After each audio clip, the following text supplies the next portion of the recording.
Okay जी। इस video में हम ये सीखेंगे कि अगर हमने पॉपुलेशन वेरिएंस को टेस्ट करना है कि पॉपुलेशन वेरिएंस एक पर्टिकुलर वैल्यू के बराबर है या बराबर नहीं है, तो उसके लिए मैनुअल प्रोसीजर किस तरह होगा। तो let us start it. The whole process is divided into 6 steps. 6 steps हैं। First step is you define your null and alternative hypothesis, then choose the appropriate level of significance, then you choose test statistic to be used, computation, फिर उसके बाद critical region और फिर decision. So first step is your null hypothesis is your variance is equal to some particular value. Sigma naught square is testing value. जो आप test कर रहे हैं कि आपका पॉपुलेशन वेरिएंस एक पर्टिकुलर वैल्यू फॉर एग्जांपल 12 या 13 या जो भी है उसके बराबर है या नहीं है। या आप ये भी टेस्ट करते हैं कि आपका वेरिएंस इस पर्टिकुलर वैल्यू से ज़्यादा है या आपका वेरिएंस इस पर्टिकुलर वैल्यू से कम है। This is your null hypothesis. Alternative में इसका उलट लेंगे आप, आपका पॉपुलेशन वेरिएंस इसके बराबर नहीं है। जब यहाँ पे नॉट इक्वल टू, तो इसका मतलब है कि it is a two tail test. Critical region दोनों साइड पे बनेगा। जब यहाँ पे ग्रेटर एंड इक्वल है तो इसका आपके पास जो अल्टरनेट है वो है less than a particular value जो आप टेस्ट कर रहे हैं। और जब लेस या ग्रेटर हो तो ये दोनों वन टेल टेस्ट होता है। क्रिटिकल रीजन एक साइड पे बनता है। Similarly your population variance is greater than a particular value, तो ये दोनों वन टेल टेस्ट है। इसमें क्रिटिकल रीजन जो है one side of the distribution बनेगा। और जब ये नॉट इक्वल टू हो तो इसका मतलब है कि this a two tail test and critical region would lie both sides of the distribution. Okay, then you choose the appropriate level of significance. You can take it by 1%, 2.5% or 5%. 10% is not allowed in chi-square test. Then choose the appropriate level of significance. तो हमारे पास है chi-square which is equal to n square divided by sigma naught square. अगर n की जगह आप n-1 लिखें तो भी ठीक है। बाज़ बुक में आपको n नज़र आएगा, बाज़ में n-1 दोनों ठीक है। तो n square divide by sigma not square क्या है, जो वैल्यू आप टेस्ट कर रहे हैं ये वैल्यू है असल में जो आप टेस्ट कर रहे हैं। और this is also equal to, इसका सिंप्लीफाइड वर्जन ये है। अगर आपको स्क्वायर नहीं गिवन बल्कि आपको तैयार ये चीज़ गिवन है summation x minus x bar square, तो फिर आपने उसको यहाँ पे पुट करना है। कंप्यूटेशन ऑफ वाई स्क्वायर, फिर आप कंप्यूटेशन पे आते हैं। आपके पास या तो डेटा गिवन होगा समथिंग लाइक फॉर एग्जांपल एक एक्स वेरिएबल है, इसमें इस तरह का डेटा गिवन होगा, ठीक है। और अगर डेटा गिवन नहीं है तो फिर आपको तैयार जो है ये मिलेगा। एन गिवन होगा, सिग्मा नॉट स्क्वायर तो ये तो डेफिनेटली गिवन होता है और स्क्वायर भी गिवन होगा, तो बस डायरेक्टली वैल्यू पुट करें और कैलकुलेट करें। अगर आपको डेटा गिवन है तो पहले आप स्क्वायर कैलकुलेट करेंगे। स्क्वायर की वैल्यू जब आ जाएँ तो डेटा का सैम्पल भी आप नोट कर लें और ये तो वही टेस्टिंग वैल्यू है। तो ये बहुत आसान सा टेस्टिक है जिसको आप क्वाइट इजीली कैलकुलेट कर सकते हैं। हाँ, अगर इस चीज़ की वैल्यू गिवन है summation x minus x bar square की, तो आप डायरेक्टली उसको भी यहाँ पुट कर सकते हैं divide by sigma not square. दोनों का आंसर ऑलमोस्ट सेम आना चाहिए। तो यहाँ तक आपके हैं 4 स्टेप। 5th स्टेप की तरफ आ जाएँ। 5th स्टेप में आपका होता है क्रिटिकल रीजन। तो क्रिटिकल रीजन अगर आपका टू टेल टेस्ट है या फिर नॉट इक्वल टू है तो ये देख लें। काई स्क्वायर का रेंज है 0 to +∞, right, and it's a positively skewed distribution जिसका राइट हैंड टेल लॉन्गर है। और इसमें आपके पास दोनों साइड पे क्रिटिकल रीजन आपका होगा। हाफ क्रिटिकल रीजन एक लेफ्ट साइड पे, half critical reason right side पे। अल्फा बाई 2 का मतलब यह है कि आधा लेवल ऑफ सिग्निफिकेंस इस साइड पे है, आधा लेवल ऑफ सिग्निफिकेंस इसी साइड पे है। यहाँ पे आपके पास जो टेबल वैल्यू होगा काई स्क्वायर का होता है chi square 1 minus alpha divide by 2 into n-1 degree of freedom. इसी साइड पे जो टेबल वैल्यू होगा काई स्क्वायर का है chi square alpha divide by 2। यहाँ पे 1 माइनस अल्फा है और यहाँ पे सिर्फ अल्फा डिवाइड बाई 2 है with n-1 degree of freedom. इसका टेबल वैल्यू हमेशा अल्फा बाई 2 का वैल्यू हमेशा ज़्यादा आता है 1 माइनस अल्फा डिवाइड बाई 2 से। हम देखेंगे टेबल में इसको। तो यहाँ पे देख लें क्रिटिकल रीजन दोनों साइड पे है क्योंकि यहाँ पे नॉट इक्वल टू आ रहा है और इसका मतलब है कि हमारा टेस्ट टू टेल टेस्ट है। अच्छा, अगर आपका अल्टरनेटिव हाइपोथेसिस इस तरह है कि sigma square is greater than, तो इसका मतलब है कि आपका राइट हैंड साइड पे क्रिटिकल रीजन बनेगा और उसके लिए जो टेबल वैल्यू होगा, this is not x square, this is the notation of chi square alpha with n-1 degree of, यहाँ पूरे का पूरा अल्फा आपके राइट हैंड साइड पे है and the rest of the region is acceptance region. This shaded area represents rejection region. Shaded area always represents rejection region and unshaded area represents acceptance region.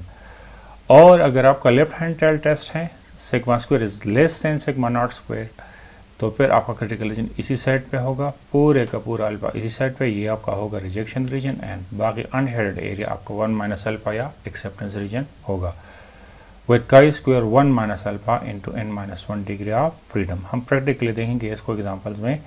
तो this is how to choose or point out your critical region when you are testing population variance, and ultimately decision 4 step में you have calculated your chi square value.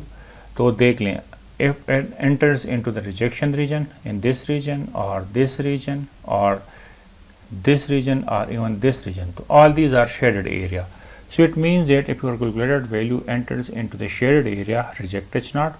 If it doesn't enter into the shaded area, rather it falls in 1 minus alpha region, unshaded area, you will accept your null hypothesis and you will conclude that yes, your population variance is equal to that particular value which you are testing. To understand this whole process, let us take an example. Before further discussion, you guys are requested to like this video, subscribe to Shah Academy and press the bell icon to get regular updates of this channel. ये हमारे पास example है, ये हमने 7 बैटरियाँ ली हैं और ये months में उनका लाइफ टाइम है.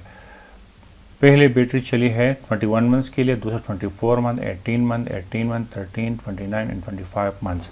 ये 7 बैटरीज का लाइफ टाइम है जो यहाँ पे रिपोर्ट हुआ है. करना क्या है, test whether the population variance is 20 months और नॉट. तो इसमें देख लें कि इसका पॉपुलेशन वेरिएंस 20 मंथ्स है या 20 मंथ नहीं है, तो हमने इसको टेस्ट करना है. तो यहाँ पे देख लें 20 मंथ्स और नॉट, इसका मतलब ये है कि it is a 2 tail test. यह ये नहीं बताया गया है कि against alternative it is greater और इट इज़ लेस. तो इसमें ग्रेटर बात की या लेस की बात नहीं हुई है, बल्कि ये बात की गई है कि ये 20 है या 20 नहीं है. तो अगर आपको से इस तरह का क्वेश्चन पूछा जाए तो इसका मतलब है कि this is a 2 tail test. तो हम वो सारे स्टेप्स फॉलो करेंगे जो अभी हमने ऊपर डिस्कस किए हैं. Let us follow them one by one. तो null and alternative hypothesis can be defined as, so this is your null hypothesis and alternative hypothesis is alternative hypothesis sigma square is not equal to 20, level of significance is equal to 5%.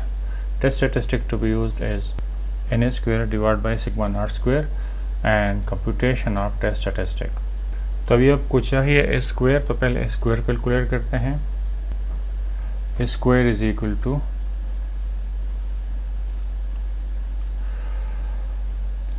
1/n-1 into summation x square minus summation x whole square and divide by n. So this is the formula. So we need all these computation. We need summation x and summation x square, which are, so these are the value of summation x and summation x square. Substitute the value in this formula, we get variance. So this is variance. Now calculated value is, so this is your calculated value 9.94. This is chi-square calculated value.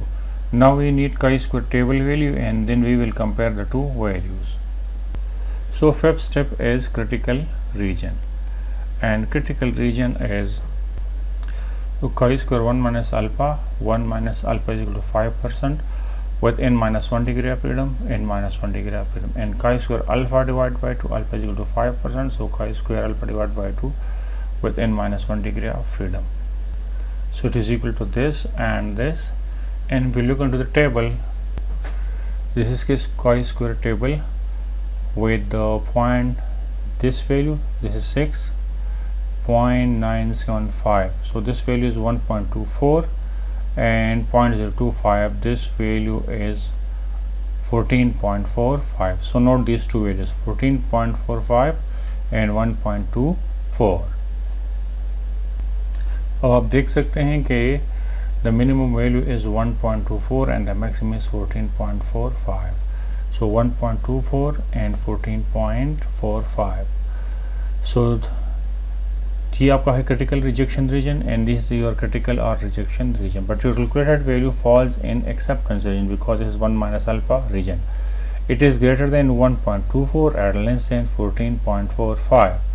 So it falls in acceptance region, and we conclude that yes, the testing value, which is 20, can be the population variance. So the population variance can be equal to 20. We accept the null hypothesis. So this is how to test the population variance. इसमें एक और बात important याद रखें, अगर आपका one tail test होता कि म्यू इज ग्रेटर तो फिर आपका क्रिटिकल रीजन सिर्फ इसी साइड पे बनता. अगर आपका अल्टरनेटिव हमारे पास इस तरह होता कि mu is less than, sorry mu नहीं, sigma square is less than 20, तो फिर आपका क्रिटिकल रीजन यहाँ पे होता.